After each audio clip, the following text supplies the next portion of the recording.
नमस्कार आप सभी को। मैं क्षमा ओम। जैसा कि आप सभी जानते हैं कि हम अभी पढ़ रहे हैं विज्ञान भैरव तंत्र और एक एक विधि को बहुत डिटेल में और बहुत साधारण शब्दों में जानने की कोशिश कर रहे हैं। साथ ही साथ ये जान रहे हैं कि इन विधियों को हम अपने जीवन में कैसे उतारें, इन विधियों के लाभ क्या हैं।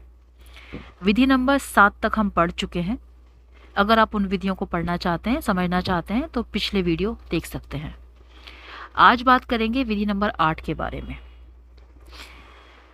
विधि नंबर 8 कहती है कि अपने अंदर की श्वास को उनके जो संधि स्थल हैं वहां पर पकड़ो, भक्तिपूर्वक पकड़ो और केंद्रित होकर ज्ञाता को जान लो।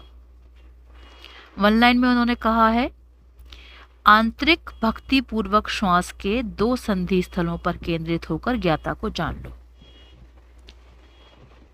इसको समझते हैं कि आंतरिक भक्तिपूर्वक श्वास के 2 संधि स्थलों पर केंद्रित होने का मतलब क्या है। भीतर आने वाली सांस जहां से वो मुड़ती है वो स्थल, जहां रुकती है वो स्थल। इसकी चर्चा हम पहले के वीडियो में कर चुके हैं। यहां पर एक थोड़ा सा ही भेद है, लेकिन ये थोड़ा सा जो भेद है ना, वो एक साधक के लिए बहुत बड़ा हो सकता है। क्यों? क्योंकि इसमें एक शर्त जोड़ दी गई है। वो शर्त है भक्ति पूर्वक। इतना सा शब्द जोड़ देने से पूरी विधि ही बदल गई है। अब इसमें यह है कि ये विधि जो है वो वैज्ञानिक विधि हो सकती थी कब? जब इसमें भक्ति का शब्द नहीं जोड़ा जाता। जो पहली विधियां थी वो ये थी कि अगर आप उस पर विश्वास करें, आपकी श्रद्धा हो या ना हो, लेकिन वो विधियां आपके लिए काम करेंगी।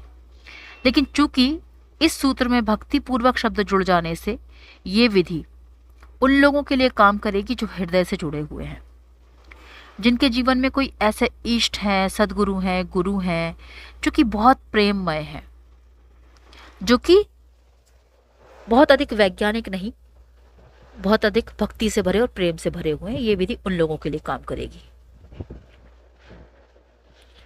अब ये कैसे संभव होगा? क्योंकि भक्ति तो किसी की भी प्रति हो सकती है ना, चाहे वो कृष्ण हो, राम हो, क्राइस्ट हो, अल्लाह हो या आपके कोई गुरु हो। किसी की भी प्रति हो सकती है, इवन खुद के प्रति भी हो सकती है। लेकिन 2 सांसों के बीच में भक्ति कैसे होगी, इसको ही जानते हैं। तंत्र में शरीर को एक मंदिर माना जाता है। माना जाता है कि शरीर परमात्मा का घर है, यहाँ पे परमात्मा रहते हैं। इसलिए इसे केवल अपना शरीर या कोई वस्तु मत मानो, इसे बहुत धार्मिक और बहुत पवित्र मानो। जब भी तुम एक सांस अंदर ले रहे हो और छोड़ रहे हो तो ये मानो कि तुम्हारे अंदर परमात्मा सांस ले रहा है।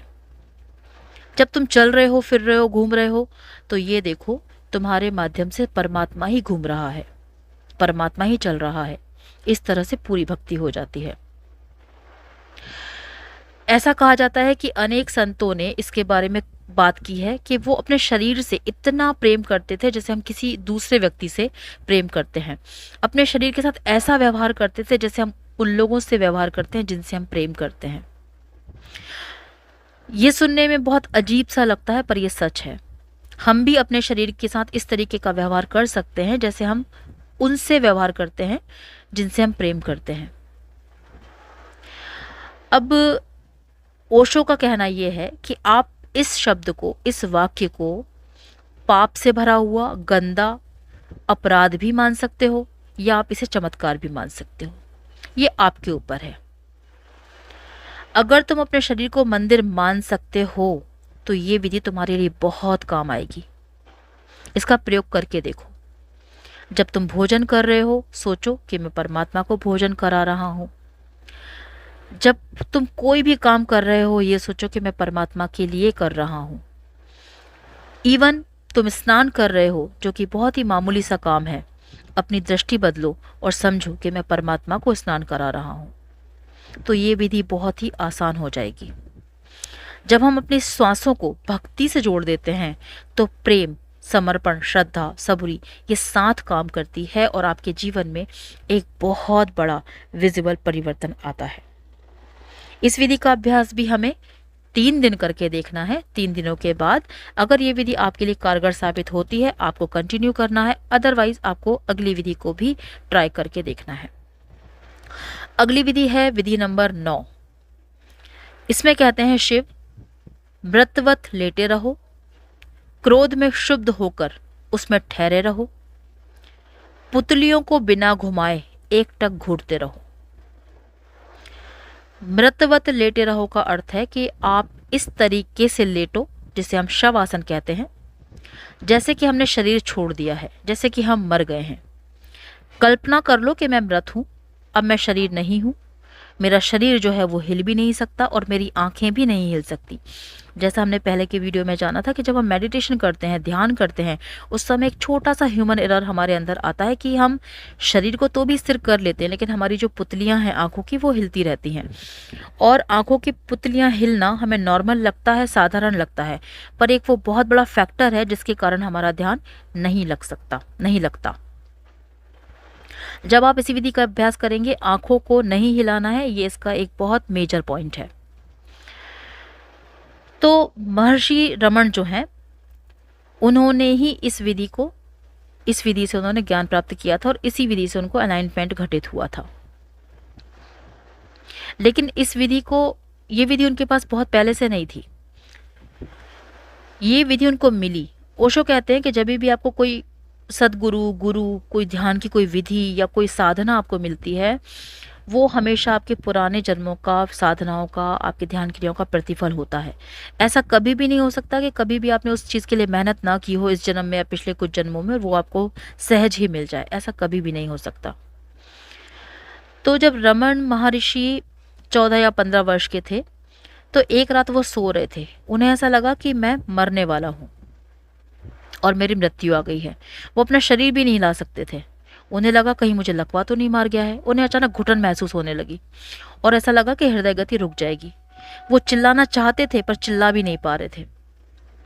ये सब कुछ हमारे साथ भी होता है। आप सबके साथ भी कभी ना कभी ऐसा हुआ होगा कि रात में हमें ऐसा लगता है कि हम झटपटा रहे हैं सांसों के लिए, लेकिन हम ना शरीर हिला पा रहे हैं, ना हम चिल्ला पा रहे हैं, ना अपने किसी को अपनी मदद के लिए बुला पा रहे हैं। तो रमन महर्षि के साथ भी ऐसा हुआ।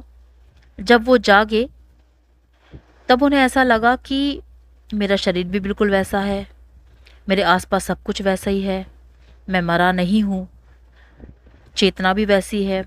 लेकिन उन्होंने महसूस किया कि अंदर कुछ तो बदल गया है।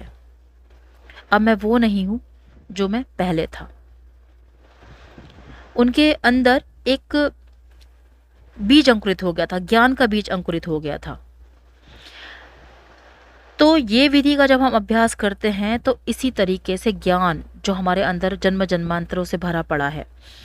देखिए, पहली बात तो ये है कि ये विधियां वही व्यक्ति बहुत ध्यान पूर्वक सुनता है, बहुत आराम से सुनता है और प्रैक्टिस करता है, जिसके पहले की कोई पूर्व जन्म की साधनाएं हो, जिसे आध्यात्मिकता में रुचि हो, इंटरेस्ट हो, और वो अपने आप को ज्ञान से भरना चाहता हो, वो मुक्त होना चाहता हो, तभी वो इन विधियों को सुनता है, समझता है। तो इस विधि का अभ्यास करने से आपके अंदर जो क्रेविंग है ज्ञान की, जो मोक्ष की, वो पूर्ण होती है, उसको आप उपलब्ध होते हैं। तो क्या कह रहे हैं कि आपको मृतवत लेट जाना है, आराम से नीचे लेट जाइए और ठहरे रहना है।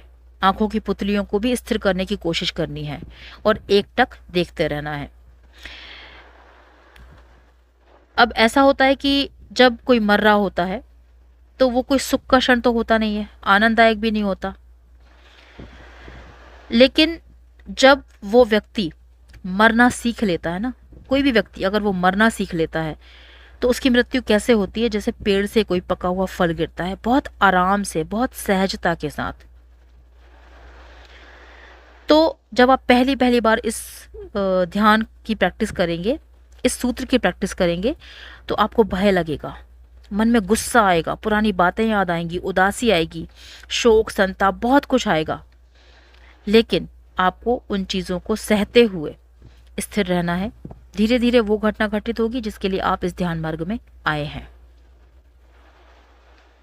ये आपको आपके इमोशंस पे भी काबू करना सिखाएगी कि कैसे किसी इमोशंस पर कंट्रोल किया जाता है, कैसे किसी इमोशंस को डील किया जाता है।